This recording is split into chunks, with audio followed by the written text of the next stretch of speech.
Saya teruskan bab kebarangkalian dengan tajuk peristiwa saling eksklusif. Untuk memudahkan awak memahami apa yang dimaksudkan dengan peristiwa saling eksklusif, okey, di sini saya rujuk, katalah Perdana Menteri kita nak mengadakan sidang akhbar. Beliau mempunyai dua blazer iaitu biru dengan hitam. Adakah beliau boleh menggunakan kedua-dua blazer ini serentak?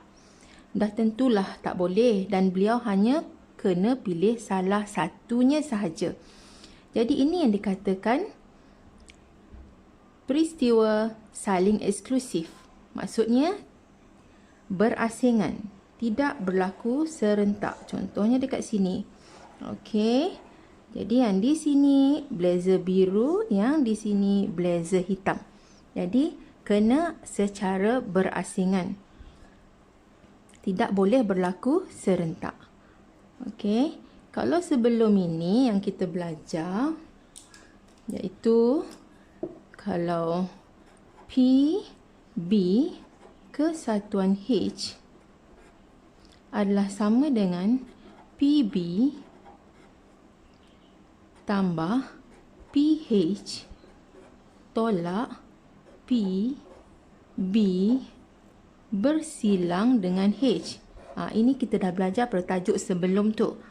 Jadi untuk yang kali ini, oleh kerana dia tidak bersilang, maka B bersilang dengan H-nya adalah sama dengan set kosong. Maksudnya tidak bersilang.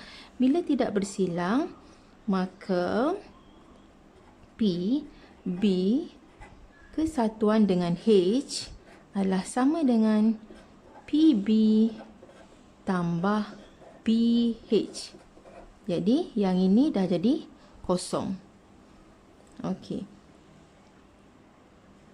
Ini dipanggil peristiwa saling eksklusif. Bagaimana peristiwa yang bukan saling eksklusif? Eksklusif.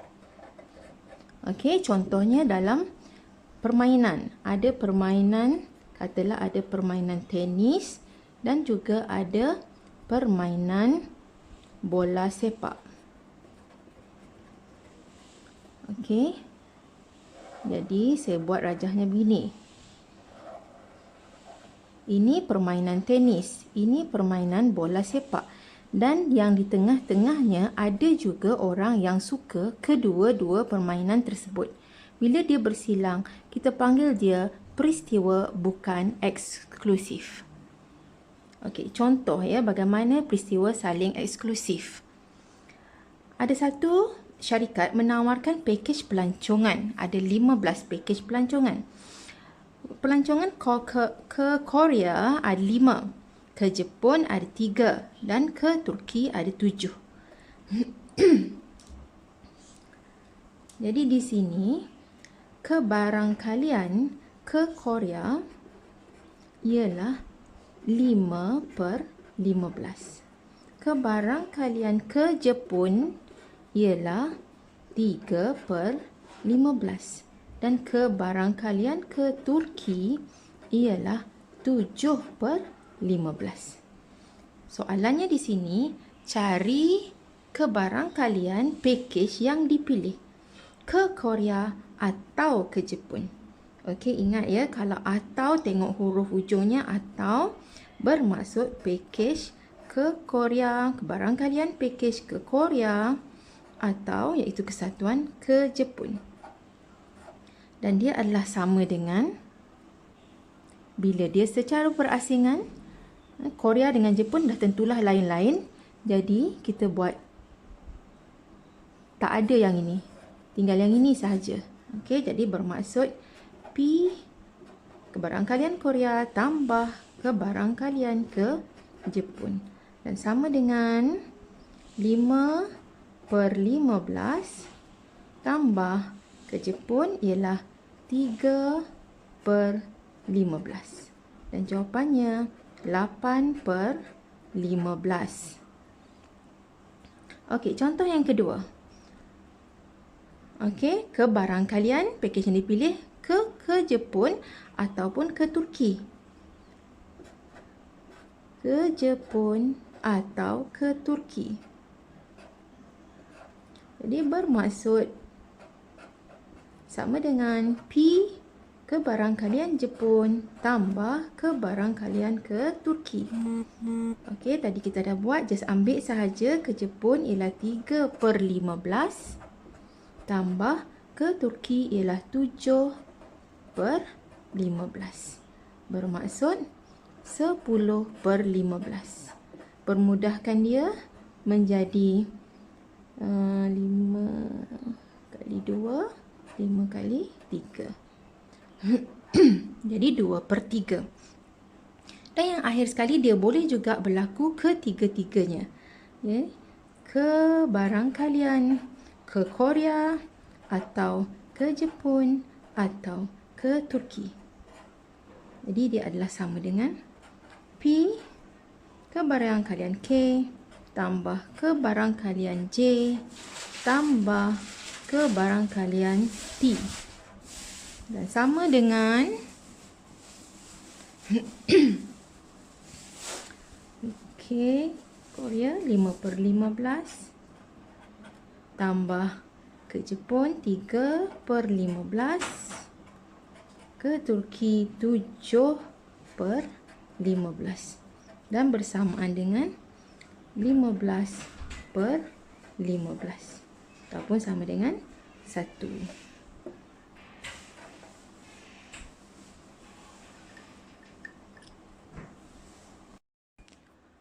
Tajuk yang terakhir dalam bab kebarangkalian mudah ialah peristiwa tak bersandar. Okey, apa dia peristiwa tak bersandar? Peristiwa tak bersandar ialah satu peristiwa yang tidak memberi kesan kepada peristiwa yang satu lagi. Contohnya apabila kita melambungkan dadu, kita akan dapat ruang sampelnya S sama dengan 1, 2, 3, 4, 5, 6. Jadi, kalau kebarangkalian kita mendapatkan nombor ganjil dengan kebarangkalian kita mendapatkan nombor genap, tidak memberi kesan antara satu sama lain. Kata kunci dalam peristiwa tak bersandar ialah perkataan dan. Contohnya, contoh yang pertama. Dalam kes pemilihan pengawas, ada 2 orang yang akan dipilih iaitu Anna dan juga Julia.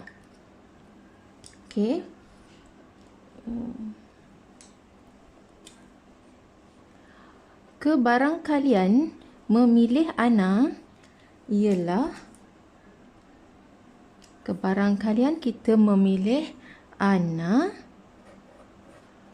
katalah Anna itu A, ialah 2/3. Dan kebarangkalian kita memilih Julia ialah 4/5 untuk dijadikan pengawas. Okey. Cari kebarangkalian jika kedua-duanya terpilih. Bermaksud Anna terpilih dan Julia pun terpilih.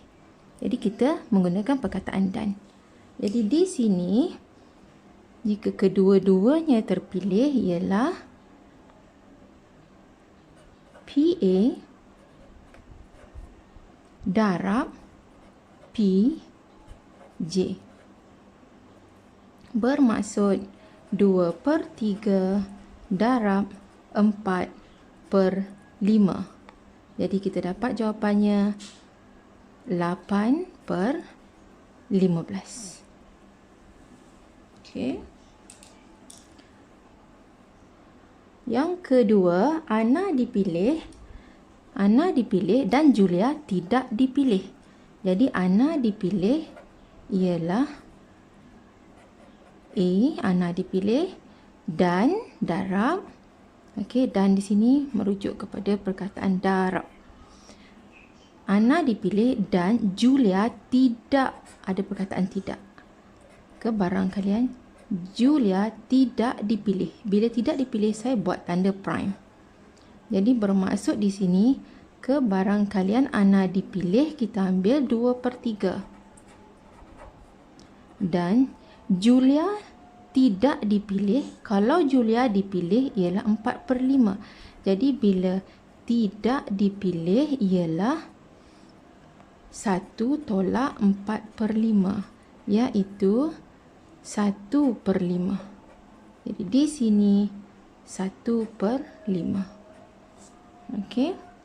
Maka kita dapat 2/15. Hanya seorang daripada mereka dipilih.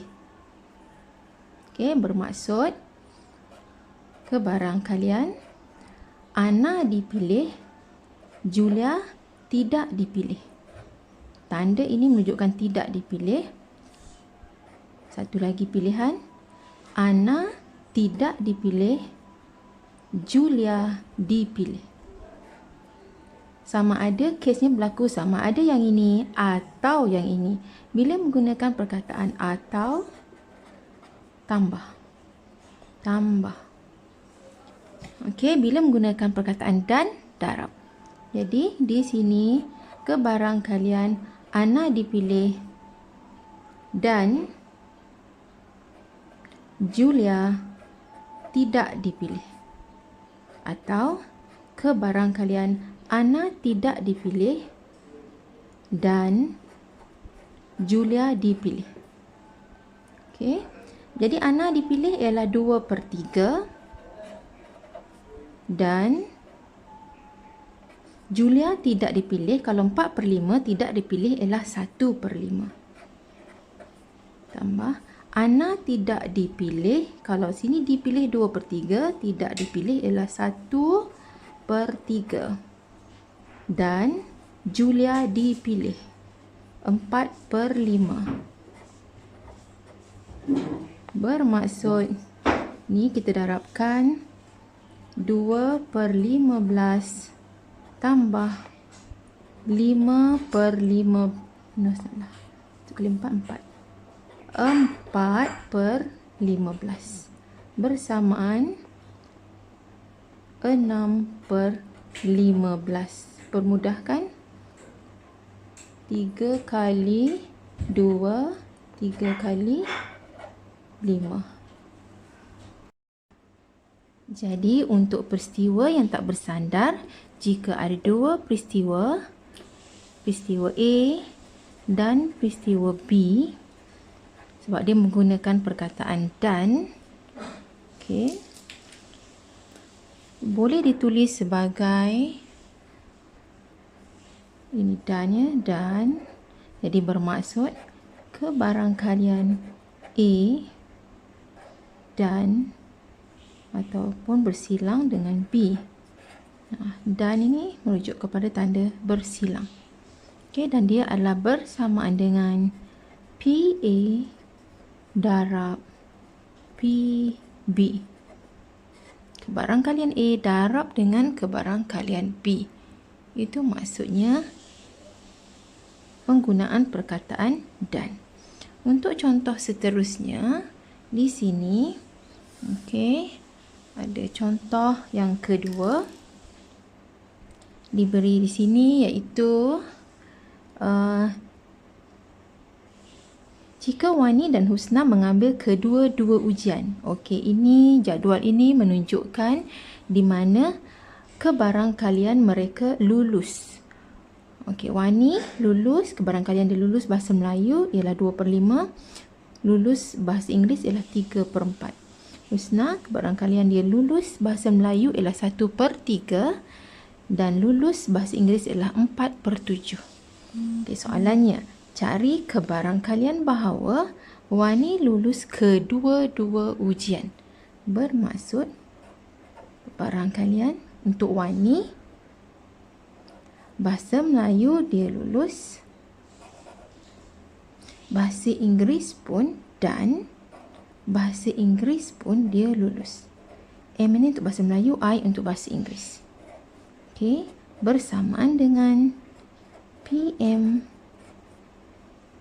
darab, okey, macam ni, PI. Terus masukkan saja Kebarangkalian dia lulus bahasa Melayu 2/5 dan darab lulus bahasa Inggeris ialah 3/4. Sama dengan ni, dengan ni boleh potong. Dapatlah 3/10. Okey, untuk soalan B, Husna lulus ujian bahasa Melayu sahaja. Bermaksud Husna bahasa Melayu lulus dan bahasa Inggerisnya gagal. Jadi bila gagal saya buat tanda prime. Jadi bermaksud di sini PM darab P untuk bahasa Inggeris letak tanda prime menunjukkan dia gagal. Jadi di sini untuk bahasa Melayu bagi Husna lulus ialah 1/3 dan bahasa Inggerisnya gagal. Kalau lulus ialah 4/7. Gagal ialah 3/7 dan totalnya mesti 7/7. Jadi gagal ialah 3/7. Bermaksud kita dapat 1/7. Soalan C, Wani gagal salah satu ujian. Okey, di sini ada dua pilihan. Bermaksud dia gagal salah satu daripada ujian. Dia untuk Wani bahasa Melayu lulus, kalau kita nak ringkas buat macam ni. Bahasa Melayu lulus, bahasa Inggeris gagal. Atau bahasa Melayu yang gagal tetapi bahasa Inggeris lulus. Jadi di sini bahasa Melayu lulus untuk Wani ialah 2/5. Dan bahasa Inggeris gagal. Untuk Wani gagal, bahasa Inggerisnya ialah ini 3/4, gagal ialah 1/4. 1/4. Atau bahasa Melayu untuk Wani gagal. Lulus ialah 2/5, gagal ialah 3/5. Dan bahasa Inggerisnya lulus untuk Wani 3/4. Okey, maka kita dapat ini ialah 2/5 kali 4, 20 tambah 3 kali 3, 9/20 bersamaan dengan 9 tambah 2, 11/20. Okey. Jadi ini keseluruhan yang kita belajar pada hari ini.